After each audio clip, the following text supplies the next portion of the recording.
There's a pretty one, Ulysses.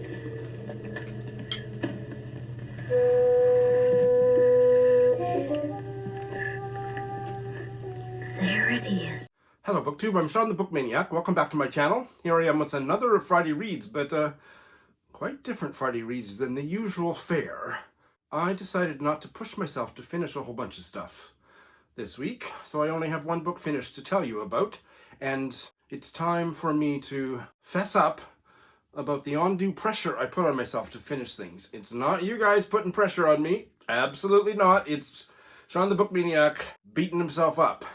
And I also don't want to make this too serious of an issue, because if I read a lot of books in a week, or I read a quote-unquote respectable number of books a week, I actually feel that's great, and I love reading, so what's the problem? The problem is that sometimes it just gets to be excessive, and yesterday I thought to myself, if you push yourself today and read for about 12 hours, and don't do really anything other than read, you can finish these two novels that you're only at about the 50% mark with, both of which are around between 250 and 300 pages each. And then I thought, no, I don't have to do that. It is quite acceptable for me to come on here. I know Kim often, she's my hero. She's my mentor in this, because Kim of Middle of the Book March, because she often shows up for her weekly check-in and says, oh, I don't have anything finished to tell you about, so we're going to talk about other stuff, and I need to take a page from Kim in that regard. It's perfectly fine for me to skip a week. I didn't want to do that. I do have some exciting things to share with you. It's fine to just talk about books I'm currently reading, or bookish gossip, or even just personal stuff. There would be, a sizable chunk of you that wouldn't matter what I talked about. You'd show up, occasionally at least. So, Sean, give yourself a break. So I felt great that I didn't push myself, and it meant that I read more of a bunch of different books, and also did other things, including working on some tags, maybe my own original tag if I don't decide that it's crap before I film it. I think that part of the pressure that, again, it was totally my doing, I put on myself, was because I have now a sizable number of patrons, people that are paying a subscription each month to fund my activities on BookTube, that I needed to really amp up my BookTube output. So I needed to really have as exciting and jam-packed a Friday Reads as possible. No, not going to go there. Or I'm going to try to just go with the flow and show up here on most Fridays, almost every Friday, occasionally on a Saturday, and chat about what's going on. But, most of the time I'll have stuff that's finished or whatever to talk about, and it'll all work out fine. So yeah, here I am. I don't have much personal news. It's been really cold, so let's use that to segue into, it's now February, and I've been saving this poem to read to you at the beginning of February. The poem is from this wonderful memoir, or kind of autobiographical essays that I read last year, Courting Saskatchewan, A Celebration of Winter Feasts, Summer Loves, and Rising Brookies by David Carpenter, my old professor. And this is one of the top books that I read last year, and certainly the best book I read to kind of deepen my transition into living back in Saskatchewan. And he is not a poet. Never heard of David Carpenter writing poems, but he did write one poem that he included in here about February in Saskatoon, or in Saskatchewan. I'll read the paragraph just before to set it up a bit. His wife's name is Kibogo. She is a wonderful visual artist in her own right, and her people live in the southern U.S. And in this chapter, David Carpenter is bemoaning yet another case of February blahs in Saskatoon. So first the paragraph that sets it up, and then the poem. I had a dream around this time while Kibogo was in San Antonio. In my dream, she had gone to Graceland to see the Elvis Shrine. I told her how depressed I was, and she told me that I should hang out hope like a cantilever. Rather than try to figure out what she meant by that, I wrote the following. And the title of the poem, I think it's a poem, prose poem, I don't know, you tell me. The title is February. In my dream, I ask you when winter will end, and you say when hope begins. And I say when, and you say whenever. And I say, how do you hope? And you say, hang out hope. And I say, how? And you say, hang out hope like a cantilever. And I wake up and remember that you are somewhere in Tennessee. On a windy February night, alone in the house, with your beloved gone to Graceland, you don't want to get yourself waiting for spring.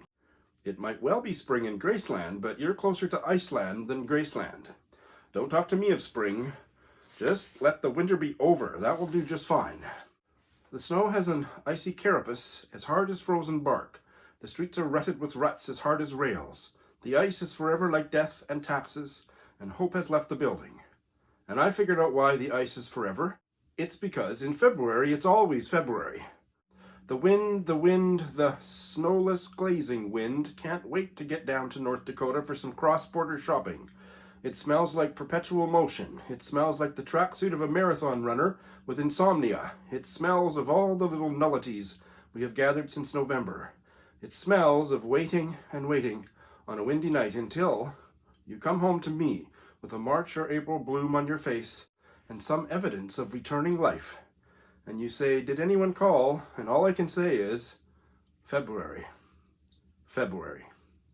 I can only pronounce this word correctly in the summertime, when my lips aren't so numb, and when I say February, it gives my lips an aerobic workout like chewing on raw rhubarb. All night long, the sky over Saskatoon is an orange halo, surrounded by all the darkness in the universe. An orange as elusive as Elvis, and I dream of gardens in Victoria, and those tweedy voices on the TV garden shows, the ones who spot an early budding rose and say, oh, what have we here? And I wake up 3-4 times because you are not here, and in my dream, I am always waiting for winter to end. Melt is a word in someone else's lexicon. All over the yard and down the lane and out across the prairie, snow is a glazed expanse for the wind to sail past. The snow wants to be ice, but it can't. The ice wants to be snow, to be as elegant as snow should lie. It only wants to be what it can never be, and so do I. So I lean out hope like a cantilever. Less for the cant and more for the lever. The heart says soon, the wind says never. Yeah, that's Saskatoon in February, boys and girls. Although it is supposed to warm up tomorrow, like a lot. Today minus 30 something Celsius, and tomorrow minus 4, minus 3. So I think I'm gonna do my delayed book shopping spree this weekend. We'll see.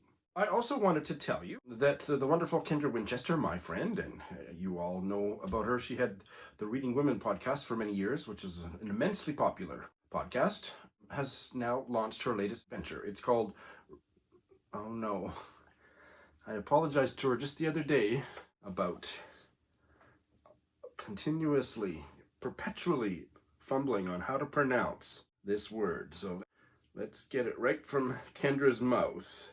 And I need a mnemonic, something to help me remember how to pronounce it. Hello there, friends. Just a little note before the show. I wanted to tell you about Appalachian Bookshelf. So Read Appalachia and our friends over at Appalachia really wanted to start a community space. So there, you heard it, Appalachia. So Kendra's new podcast is called Read Appalachia, and it's all about Appalachian literature. Debut episode was just yesterday. I'll put a link in the show notes. You should all go check it out. I'm excited for her, and I'm going to have her come on Bite Size Book Chats soon, probably for the very next episode, and talk about one of her favorite works of literature from Appalachia and promote the podcast in one fell swoop. And the last little thing, and this is a bit of a tease for a forthcoming video, I had a long, absolutely wonderful bookish chat with a wonderful Irish novelist, Ronald Hessian, who is also a book buddy of mine. Stay tuned. It's a marvelous chat. And I'm going to tease you with this thing that he came out with before we were officially started. And I'm so glad I had the recorder on, in which he characterizes me as a reader. Oh, by the way, thank you for the latest tweet you forwarded to me.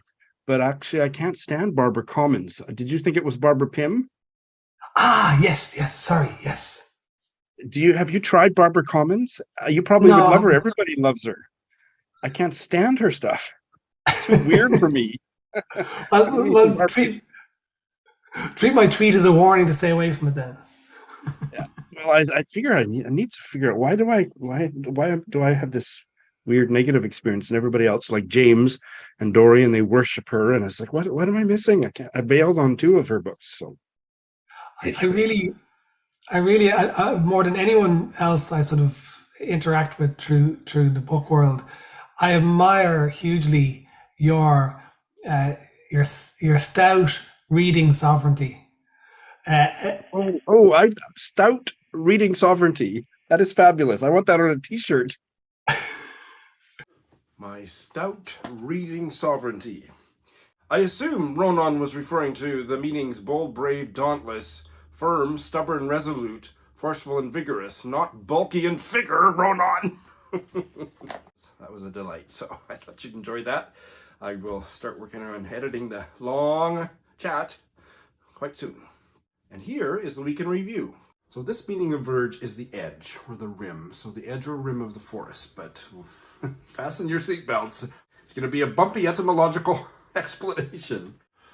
Hannah's grandmother insists, and one of the reasons that she insists is that she considers it bad luck for a bride to marry a man up the river. Down the river is the way to go, otherwise you're tempting fate. And so the River Key is really, in a sense, one of the main characters.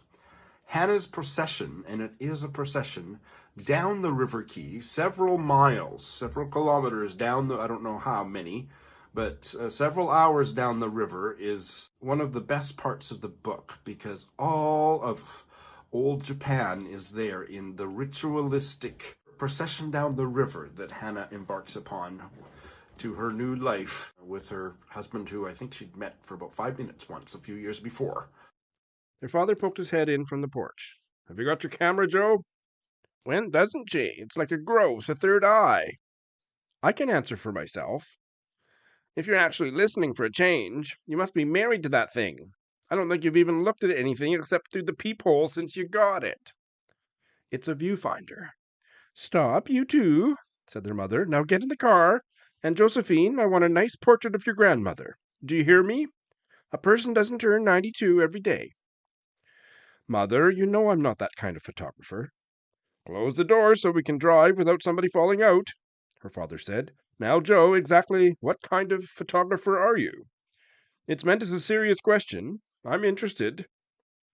I'm an artistic photographer. I'm not interested in subject matter. I'm interested in light and shadow and angles and textures. So you're the kind of photographer that nobody likes, said Eleanor. My mother reminded her that there were plenty of other young men to choose from, but Esther would not budge. Her brother came to see her and failed in persuasions, and she refused to go out during the month's notice. Somewhere far away in me, I felt an oddly welcome acceptance of her going. Let's get into the quote-unquote formal part of the Friday Reads. So I finished one book, and I've started a bunch, and I'm going to look up how many. I've got them here. We'll get to them in a sec. But the book that I finished was Edna O'Brien's, I guess, 4th novel, after her trilogy, The Country Girls, her first standalone novel. August is a Wicked Month, and this was published, I think, in 1965, maybe 66, 65. And this was a buddy read with Sonia of An Enthusiastic Reader. And we both liked it, but didn't love it as much as we loved most of the Country Girls trilogy. But it's a very fine novel. It's about I don't think she's divorced, but certainly firmly, stoutly separated woman, a young Irish woman, she's maybe 27 or 30, living in Britain. Her husband takes their 5 or 6 or 7-year-old son for a camping trip, and she has a week off. So she wants to explore life as a single person without having to worry about, looking after her kid for a week or 10 days or however long it is. And she does that. So I was a little nervous at first, and I think I said this when I first mentioned this book, that it was going to be like some of Edna O'Brien's short stories about similar themes, where the female protagonist gets obsessed over a married man and burns candles at midnight and sits around waiting for the phone, which probably isn't fair to those stories, but there was a sameness about a bunch of them that when Sonia and I buddy read her collected stories called A Fanatic Heart, some of those stories really kind of blurred into one another, and they weren't as satisfying as all the other stories, because Edna O'Brien is an amazing short story writer, and we loved all of the stories except for a handful of the ones that were on this topic. But this was a far better experience. So I think that theme, which is an important theme, or at least was in this part of Edna O'Brien's life, for her to explore on the page was better done within the capaciousness, the roominess of a novel. Because she explores it really well, and it's beautiful writing, and it really shows the position, that horror Madonna complex thing, and being a mother, all those issues are explored with such gorgeous writing, and it's just really fantastic. The thing that I didn't like was that she goes to do it for a short little vacation on a whim to France, the south of France, down near a beach. So she's all by herself, and the people that she meets and hangs out with were so unsavory to me, and so much of the novel was given over for really most of the rest of the novel to her hanging out with these awful people. And I don't mean that they were murderers or something, anything like that, but they just were kind of superficial people, and the conversation, they were just nasty to her, and she brought out her nasty side, and it was just that socializing thing that it brought the level of the discourse, if I can put it that way, of the novel to this kind of disgustingly superficial level. And I don't mean to say that we didn't get access to what the protagonist was experiencing on a deeper level. We absolutely did, but I couldn't stand these people. So I had to knock a star off for that. Otherwise, I really, really enjoyed it. So that's what I finished. Now I'll tell you what I've started. And I've had an interesting week with the things that I've started. One of them is this novel by Elizabeth Berridge, Sing Me Who You Are. And look at that cover. I showed it last week. I'm just mesmerized by the cover. And I'm really enjoying it. Oh, I think that Elizabeth Berridge is coming up to the pantheon. If I love this one, it's from 1967. It's not as good. In a certain sense, it's not as polished, because it's quite an early novel compared to the other one, whose name I forget. Here's the cover. That was her last novel. But no, it's really has seduced me already. So this late 30s, early 40s something single woman, there she is on the cover. She inherits from a weird aunt a bus that's on property that her husband used to own or something. And so Harriet, our protagonist, this one, she moves into this ramshackle bus. That's all that's happened, but it's absolutely fascinating, and she's so odd. I love her. And she's meeting the neighbors. I mean, some of the neighbors are distant relatives. I haven't quite put it all together because it's early days, but it's a delight. It's an absolute delight. Elizabeth Berridge. Oh, and the title, which I think is just a fabulous title, comes from a poem, but of course you all knew that, didn't you? I didn't. It comes from Louis MacNeice, famous Irish writer, Irish poet, isn't he? That's Death Speaks to the Shepherd. Your sheep are gone, they can't speak for you. I must have your credentials. Sing me who you are. Louis MacNeice? Yeah, I'm not very up on my poetry, but it sounds like he should be a Scottish poet, but I'm pretty sure he's an Irish poet. Irish poet and playwright, there you go. Really enjoying this so far. May it continue. I am only about 20 pages into this collection of short stories from the Philippines, Platinum, and I'm enjoying it a lot, but it's early days. I'm halfway done the first short story, which is the title story, and it is about a relationship between a Filipino young man and a Filipino young woman, and it's told from the point of view of the man. He's kind of looking back, but we're in the early days where they just met, they had the same prof, and he falls in love with her, and she is interested in him, but she is more devoted to progressive social political stuff, politics, liberating the poor, helping the poor.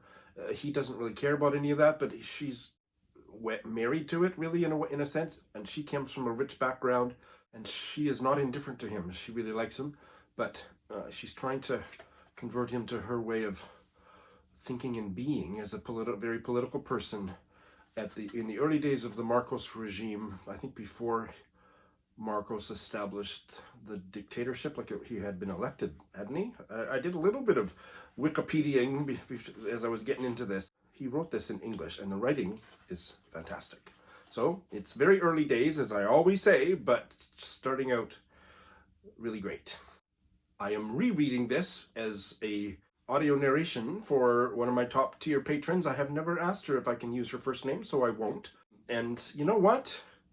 I'm enjoying this even more. I'm appreciating more things about it on a reread. I loved it. I did have a review, but I'm all the more deeply impressed with the writing and the humor, and thankfully my patron doesn't mind me giggling, because every paragraph I just can't stop myself from giggling while I'm reading it to her. What a delight.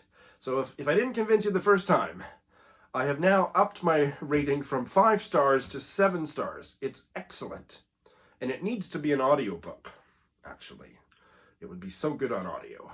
Well, it seems I have a mental block about remembering to talk about my latest buddy read with Heidi of my reading life, my unforgettable buddy reader extraordinaire. We did start the Rwandan novel, Kibogo, by Scholastique Mukasonga, translated from the French by Mark Polizzotti this week. We've only read the first of 4 chapters, or 4 sections, and we were both a little bit underwhelmed, but we're certainly open-minded to being seduced by the narrative. It's a tale about the colonization of Rwanda, so my political sympathies are certainly engaged, but it didn't quite come to life. I'll leave my comments brief, and I hope that we get all the more deeply invested as we make our way through this novella.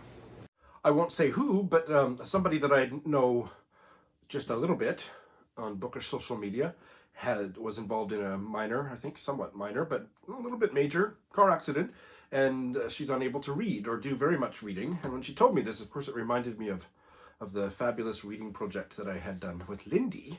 And so I just offered her, even like I say, we don't know each other all that well, if she'd like me to read her something. And she said, yeah, she was delighted. And she suggested 2 short stories that were for some book group discussion or something. So I found both of them. I've forgotten de Maupassant. How do you say that name? And I was embarrassed to read that story to her. It's called Two Friends by de Maupassant. I don't know how to pronounce his name, but you know, the famous short story writer from France. And it was good. Really serious. It was good. But then the other one was also serious, but had a lot of things going on in it. Certainly it's the best short story I've read this year. I got the book from the library to read it to her. John Cheever, his story, The Sorrows of Jinn. Oh my God, what a short story that is. I can't read it on my Patreon because he hasn't been dead long enough. And in fact, now Canada has changed their copyright laws, so it's now 60 years from the date of death instead of 50. Anyway, beg, borrow, or steal a copy of any of John Cheever's collections that has the story, The Sorrows of Jinn. It's absolutely incredible. Just putting it out there. Go dig it up. Okay, it's Black History Month, and I think I said at the end of my Besties and Worsties video that I'm going to participate in all the things, all the readathons, but I'm not going to go hog wild with very many of them, just so that I can keep a sense of a little bit of, not control, but a little bit of sanity about how many books I'm reading at the same time. So I'm going to start one, because I didn't finish very much, but this one is for a buddy read with Roz of Scallydandling about the books. And our first check-in is next Thursday by the Cameroonian writer Léonora Miano, Twilight of Torment 1, Melancholy, translated from the French, I believe, French, by Gila Walker, translated from the French. Amelia left a comment on a video recently encouraging me to say translated from which language, and I thought that I usually did if I knew, but oftentimes there's no information about it, and if it's from a country where there's several languages spoken, I don't necessarily know. But it is otherwise, I'm going to do my best to do that. All I had to do is look at the bio for the translator, and she translates from the French, so now I know. This one has 4 voices, and this is the first volume of a 2-volume novel, and the second volume is already out in English too. The 4 female voices are all speaking to the same man who was not there. That's all I want to know from the inside flap. I'll tell you more once Roz and I get started this week. That's a gorgeous cover. Look at that. This is from Seagull Books, who put out the most gorgeous books, aesthetically pleasing books. The last Seagull book I read was full of typos and stuff and spelling mistakes. So I hope that was a one-time thing, because otherwise they're one of my favorite publishers. And finally, the last book that I'm going to start is for a pseudo buddy read with Curtis of Curtis Books and Books. We have been threatening to do this for several months now, and we're finally going to get started. This is the biography of the gay as all get out early 20th century British writer Ronald Firbank, Prancing Novelist. It's the best title for a biography of a very, very effeminately gay person. Unfortunately, once you trace it back to Firbank's bibliography, it comes from a very racist title, but he didn't choose that title. An American publisher chose it, and that's where it comes from. But we'll put that aside. It's a fabulous cover, and especially with that picture of Ronald Firbank. This is a really doorstopper of a book. Oh, I didn't say the author. Brigid Brophy. And that's how you spell her name, but look at that. It was misspelled on the, speaking of typos, on the spine. It is more than 500 pages, and it is, in addition to being his biography, it is, according to the back, a vindication of the eternal liveliness of fiction itself against the persistent rumors that it is dying or dead. We're going to read this over 2 or 3 months. It's divided into 4 big sections, and Curtis and I are going to hook up on Zoom in mid-March to talk about parts 1 and 2. Part 1 is In Praise of Fiction. Part 2 is In Pursuit of Firbank. So if you're interested in joining us, and you can find a copy of this book, please do. That's what's going to be happening. I was planning to also start this, and knowing me, I still will, so I might as well dangle it in front of you. I thought Black History Month would be the perfect time to read The Sleeping Car Porter by Suzette Mayr, that won the Giller last year, and everybody raves about, and I want to read it. I don't think I'll get to starting it this week, but if not, it'll be the week thereafter. All right, so that is my unorthodox Friday Reads. I think it ended up being pretty darned orthodox, other than my little spiel at the beginning. I hope you enjoyed it. Look forward to your comments. If you noticed, I'm answering comments on a much more timely basis, still working on catching up with all the backdated comments, but answering the new ones as they come in. So look forward to your comments, and thanks for watching.